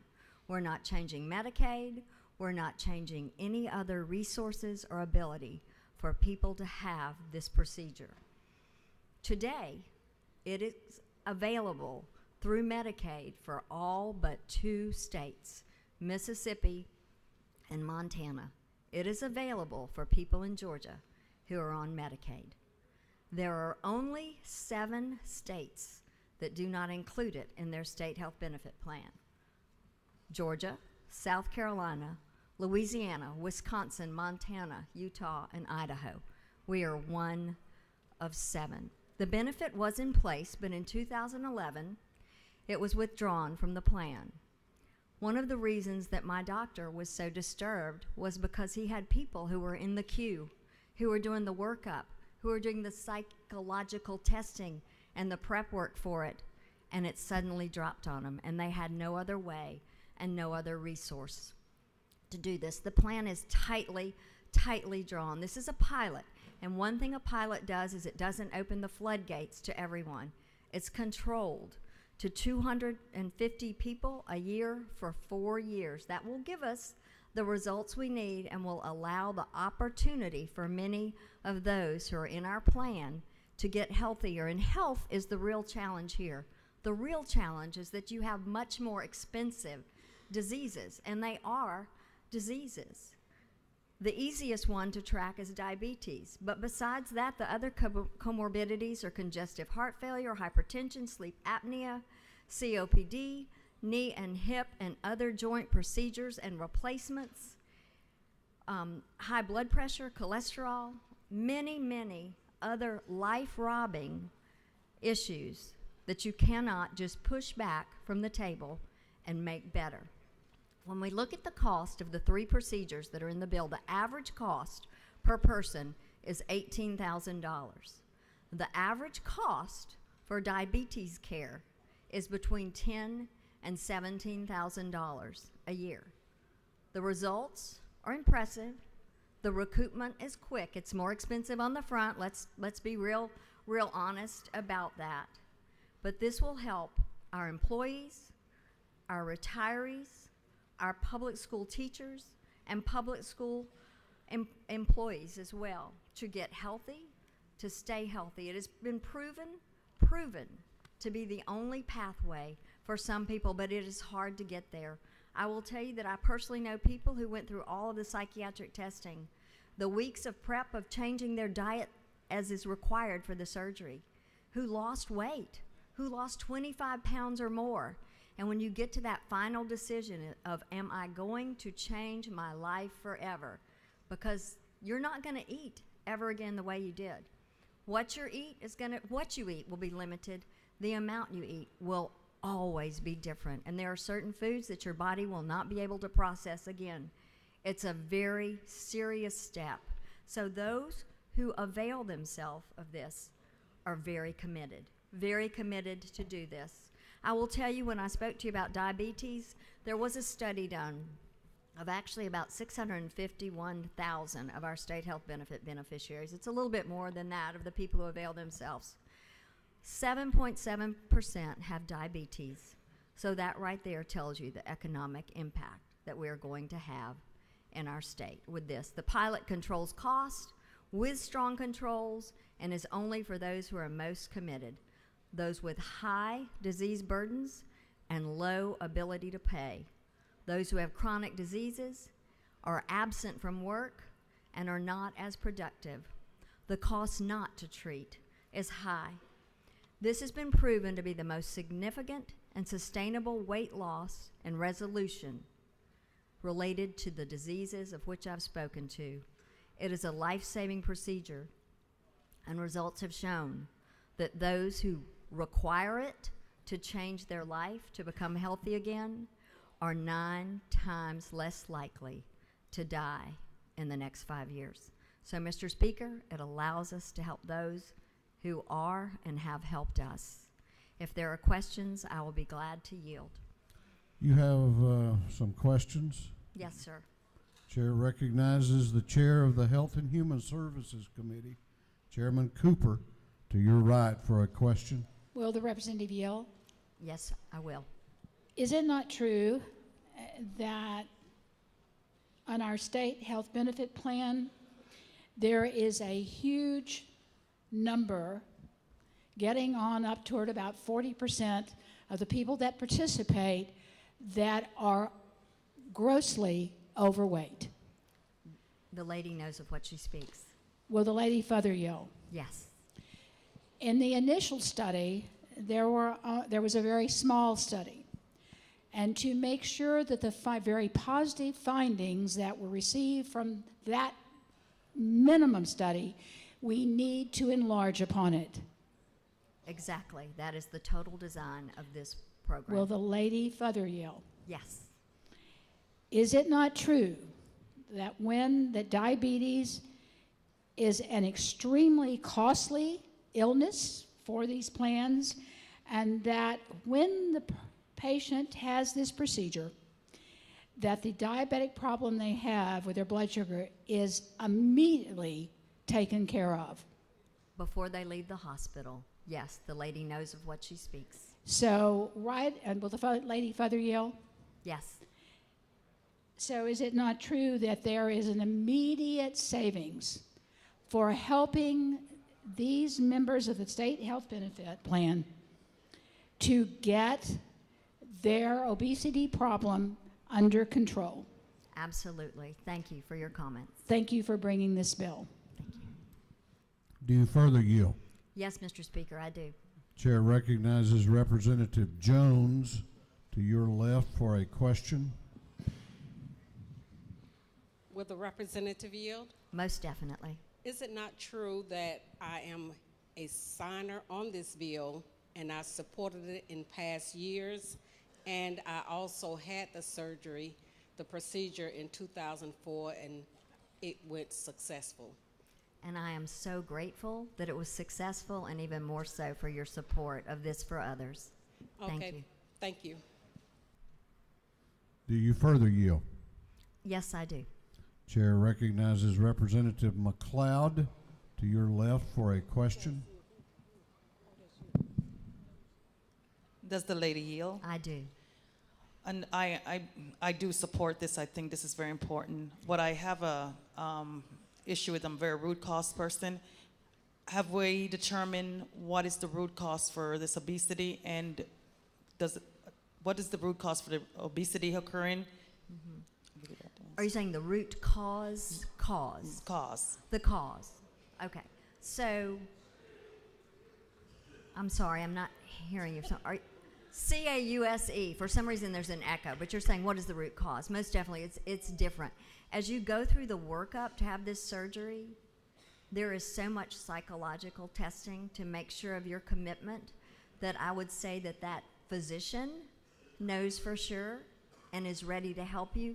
The plan includes intensive counseling, ongoing wellness, which is already part of our state health benefit plan. But I also know personally many people who in the private insurance sector have tried to qualify for it and perhaps didn't really need it.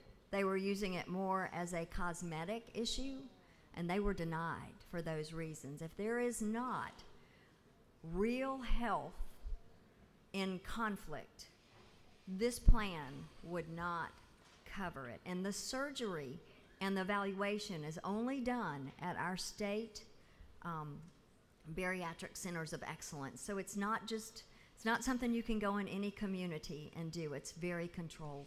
Does the lady further yield? I do. So for the wellness diet and food, and what kind of foods are being consumed, and I guess the composition of food and what is in food, do you think that contributes to this issue? You know, I think it's an individual matter for each and every person, but for some, the health issue has come before the obesity. If it hasn't, then the obesity is going to bring forward that health issue. There's no doubt that there is a time in certain people when perhaps you could get a grip on this and slow it down a bit. But these are for those who have worked for our state or are working for our state who are already way beyond that time. Thank you. Thank you. Do you further yield? Yes, I do. Chair recognizes Representative Williams to your right for a question. Does the lady yield? I do. Thank you so much for your long-time leadership on this issue. Is it not true that spending money for this surgery will save much higher expenses in the end for this relatively small population of folks that will be able to get the surgery? It absolutely will. Thank you. Thank you. You have no further questions. Thank you, Mr. Speaker. I yield the well, and I ask for your favorable support as we help others who are and have helped us. Is there any objection to the previous question being ordered? The chair hears none. The previous question is ordered. Is there any objection to agreeing to the report of the committee, which was favorable to the passage of the bill? The chair hears none. The report of the committee is agreed to. Shall this bill now pass? All those in favor of the passage of House Bill 60 will vote aye. Those opposed will vote no, and the clerk will unlock the machines.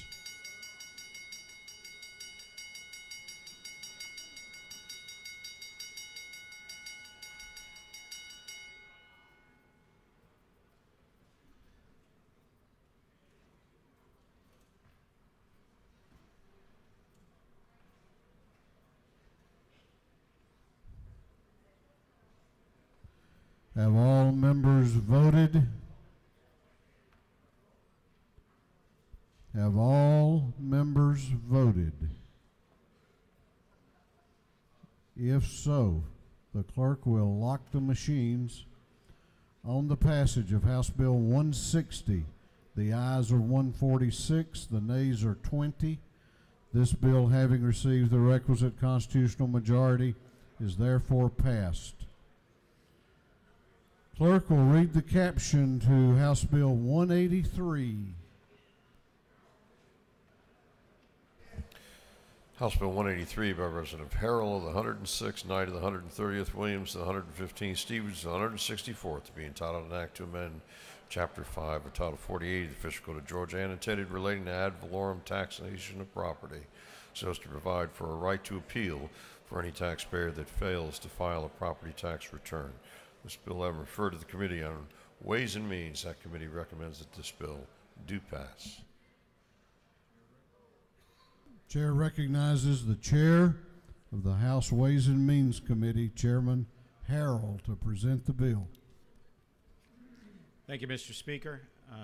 Ladies and gentlemen, House Bill 183 is a simple measure that just preserves property taxpayers' ability to file a property tax appeal. Current law states that if a property taxpayer returns their property between January 1 and April 1, or if they paid property taxes on the same piece of property in the prior year, it is deemed returned. We have had a few assessors throughout the state that have taken the position that if you fail to return your property between January 1 and April 1, you lose your right to appeal. That's not my understanding in current law. However, House Bill 183 on page 2, lines 37 to 39, and again 44 to 46, simply makes it clear that a taxpayer shall not affect their right to file an appeal for failure to file a return on their property if that property taxes had been paid in the prior year. Mr. Speaker, I will be glad to yield for questions or comments on House Bill 183 and ask for your support. It looks like you have one question. Do you yield? Yes, sir, I do. Chair recognizes Representative Carter to your left for a question. Yes, ma'am. Thank you, Mr. Speaker. Does the gentleman yield? I do, thank you. Would you further explain to me when you say return the property, are you talking in the same context as the actual form, or are you literally talking about return the property? So you may be familiar, property owners receive a notice early each year, and on the notice it says this is not a tax bill. Right. And it estimates what the value of your property may be. Each taxpayer is allocated a time between January 1 and April 1 where they can return what they believe the value of their property to be. It's not required that you do that. The law states that if you paid taxes on that property the prior year, whatever value you paid taxes are is deemed returned the next year. So let's say you have a piece of property worth $100,000 and the estimate comes out at 110, you think that's probably right, so you don't bother to send it back in. Correct. And then the bill actually comes out later in the year and they value your property $150,000. That's a big increase from 100. Well, some of our assessors have taken the position that if you don't respond between January 1 and April 1, you've lost your right to appeal when that final value comes out. This simply makes it clear that when your value comes out, you retain the 45 days to file an appeal and object to the value placed on your property. Does the gentleman further yield? Yes, ma'am. Basically. You're welcome. The terminology says return the property. Yes, ma'am. The reference is return the form. And if you do not return the form, this bill will allow the individual to still do an appeal if the property value is higher than what was proposed. That is correct. Thank you. Yes, ma'am. No further questions. Thank you, Mr. Speaker. I'll yield the well.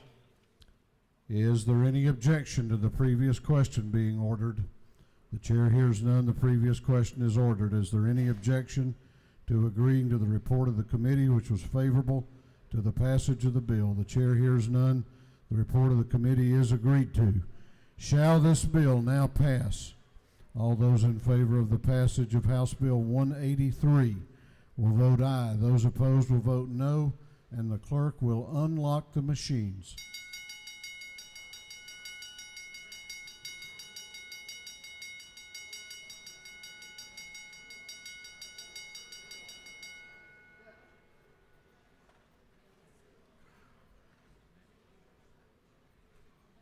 Have all members voted? Have all members voted? If so, the clerk will lock the machines on the passage of House Bill 183. The ayes are 165, the nays are 0.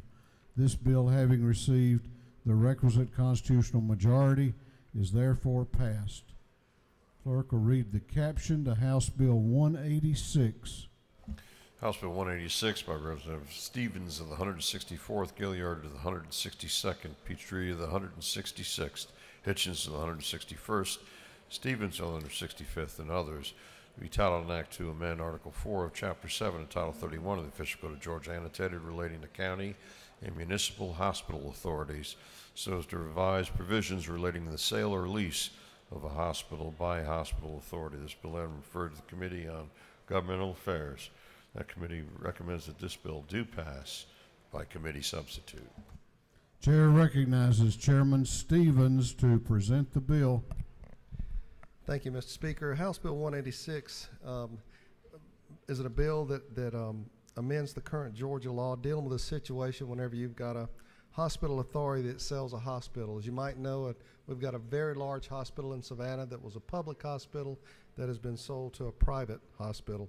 But under the current law, any proceeds over $100,000 must be placed in an irrevocable trust, and the sums can only be used in that for hospital care for indigents.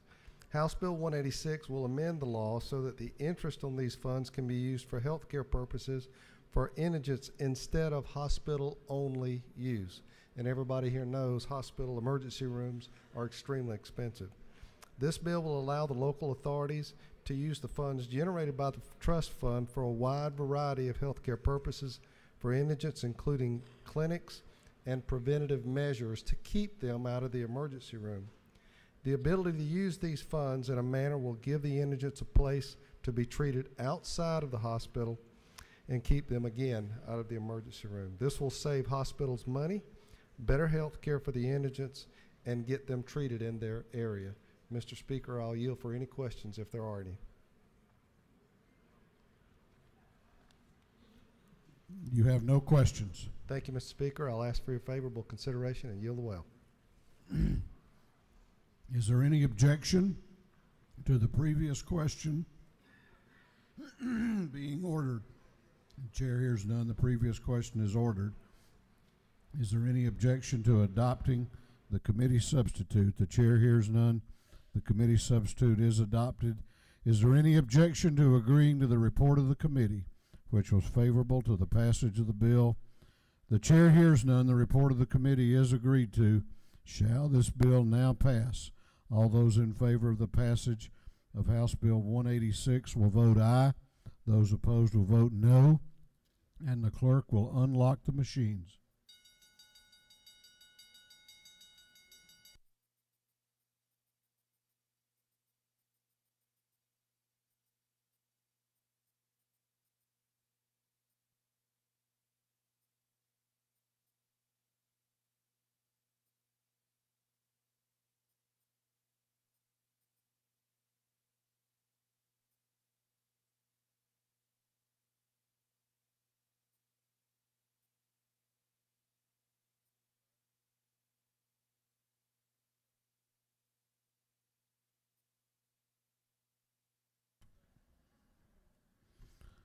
Have all members voted?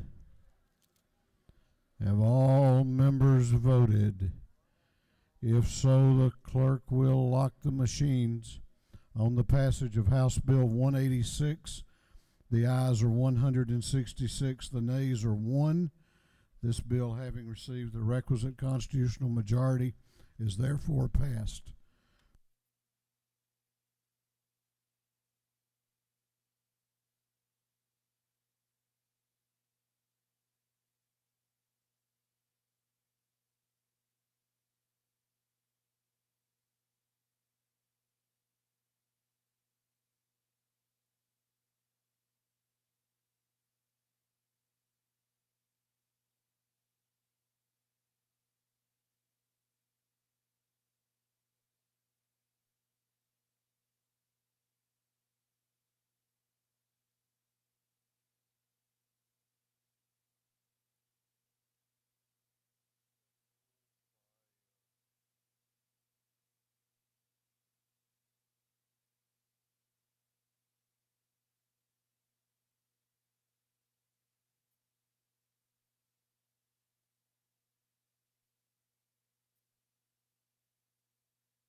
Chair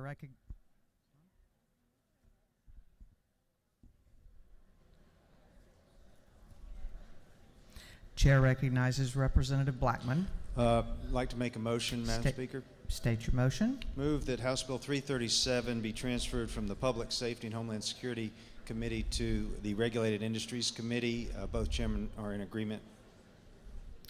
Representative Blackman moves that House Bill 337 be withdrawn from the Public Safety Committee and moved to the Regulated Industries Committee. Clerk will read the caption.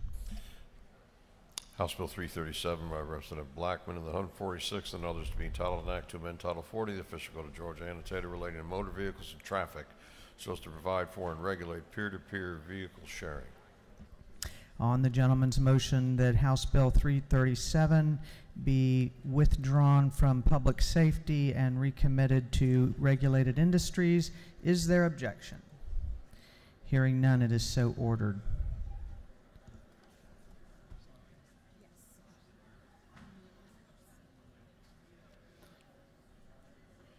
Chair recognizes Representative Anulewicz. Thank you, Madam Chair. Yes, I move that House Bill 215 be moved from the Committee on Natural Resources and the Environment to the Committee on Transportation. Both chairs have agreed. Representative Anulewicz has moved that House Bill 215 be withdrawn from Natural Resources and moved to the Transportation Committee. Clerk will read the caption. House Bill 215 by Representative Anulewicz, the 42nd, and others to be entitled an act to amend Code Section 12-3-114 in Title 40 of the Official Code of Georgia annotated relating to policies to guide the Department of Natural Resources in creating and administering the Georgia Scenic Trail System. On the lady's motion that House Bill 215 be withdrawn from Natural Resources and recommitted to the Transportation Committee, is there objection? Hearing none, it is so ordered.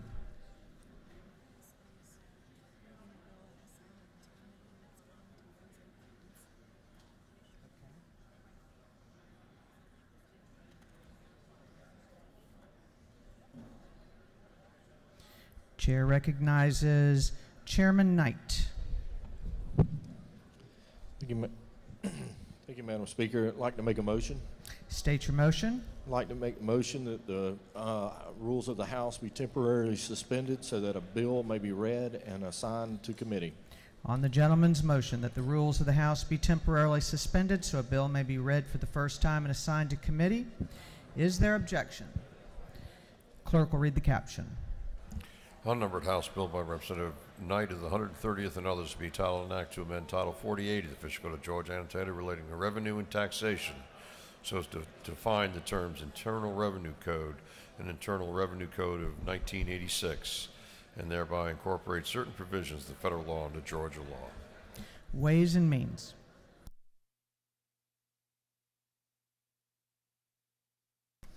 Clerk will read the caption to a group of privileged resolutions. Recognizing and commending the National League of Cities Mayors Challenge to End Veteran Homelessness. Recognizing and commending the Junior League of Atlanta for serving as a catalyst for community change in Atlanta. Commending Gabe Oconee and recognizing November 6th, 2019 as Gabe Okoye Leadership Day in Gwinnett County. Recognizing the 25th anniversary of the Run the Reagan Charitable Road Race. Commending the Vietnamese American Community of Georgia and recognizing March 7, 2019 as Vietnamese American Community Day at the state capitol. Commending the Chambly Charter High School Lady Bulldogs tennis team for winning the 2018 GHSA 5A State Tennis Championship. Honoring the life and memory of Larson C. Shot Strange. Recognizing January 31st, 2019 is Together Georgia Day at the state capitol. Recognizing and honoring the Old Mill Rangers and the Old Mill Blue of the Old Mill Range Complex for their exceptional performance in the United States Army National Air Rifle Championship. Honoring the life and memory of Don J. Carter. Recognizing and commending Catherine Ballard. Recognizing and commending Crystal Wright. Recognizing and commending Stephanie O'Donohue. Recognizing and commending Kay Scott Collins, honoring the life and memory of Edna P. Bush. recognizing March 5th, 2019 as Columbus Day at the state capitol, commending and recognizing the 25th anniversary of the 11 black men of Liberty County, recognizing and commending Chaplain Clifton Dawkins on his outstanding public service, and for other purposes. That completes the reading of the privileged resolutions.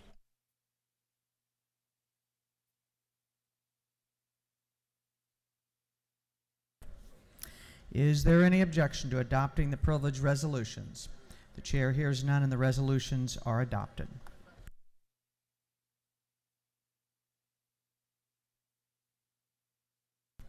If you have signed up for an announcement, please make your way to the front.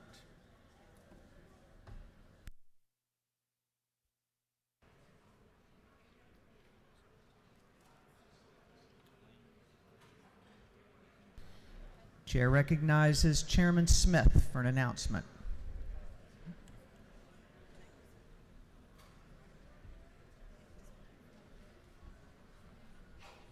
Thank you, Madam Chair. The Committee on the Access to Quality Health Care will meet tomorrow morning at 8 o'clock in room 341. 341.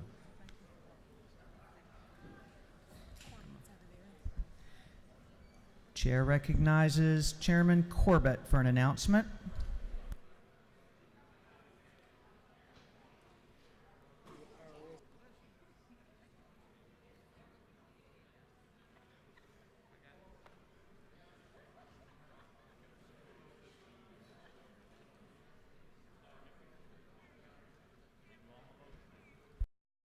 Thank you, Madam Speaker. Motor Vehicles Committee meeting in 5:15 this afternoon at 3 o'clock. Thank you.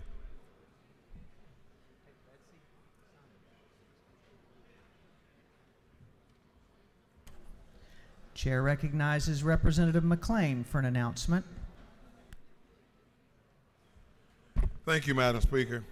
Today, Thursday at 12 noon, the Working Family Caucus will meet in room 307 in the CLOB. Thank you.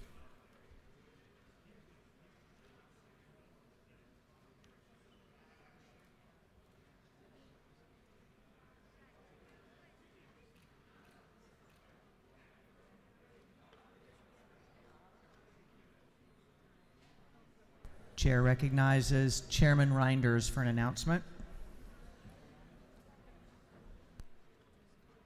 Thank you, Madam Speaker. Governmental Affairs Full Committee and will meet today in room 341.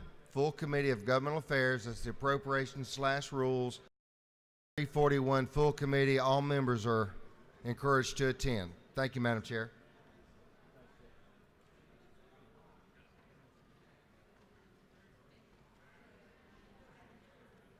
Chair recognizes Chairman Lumsden for an announcement. Thank you, Madam Chair. The Lumsden Public Safety and Homeland Security Subcommittee will meet in the morning at 8 a.m. CLOB 406. We have two bills. Thank you. Chair recognizes Floor Leader Reeves for an announcement. Thank you, Madam Speaker. The Reeves Subcommittee of Judiciary Non-Civil will meet at 2 o'clock today in room 415 of the CLOB. Thank you. Chair recognizes Representative Sharper for an announcement. Thank you, Madam Chair. Just a reminder, the Georgia EMS Association reception will be tonight at the Georgia Freight Depot starting at 5:30. Please come out if you can. Thank you. Chair recognizes Chairman Harrell for an announcement. Thank you, Madam Speaker. The Full Ways and Means Committee will meet this afternoon at 3 p.m. in 606 CLOB. Chair recognizes Chairman Pruitt for an announcement. Thank you, Madam. Today we will have a State Planning and Community Affairs meeting in room 403 at 2 o'clock, and we'll be having a hearing from DCA on affordable housing. Everyone's welcome. Thank you. Chair recognizes Chairman Dollar for an announcement. Thank you, Madam Speaker. There will be a subcommittee meeting on energy telecom. Telecom subcommittee will be meeting at, I believe it's 3 o'clock up in room 403. Thank you. Chair recognizes Chairman Tanner for an announcement. Thank you, Madam Speaker. There'll be a transportation full committee meeting today at 2 o'clock in 506, CLB OB 506. Chair recognizes Whip Kelly for an announcement. Thank you, Madam Speaker. The chair will have a Kelly subcommittee meeting of the House Judiciary Committee at 1:30 in room 132. Thank you.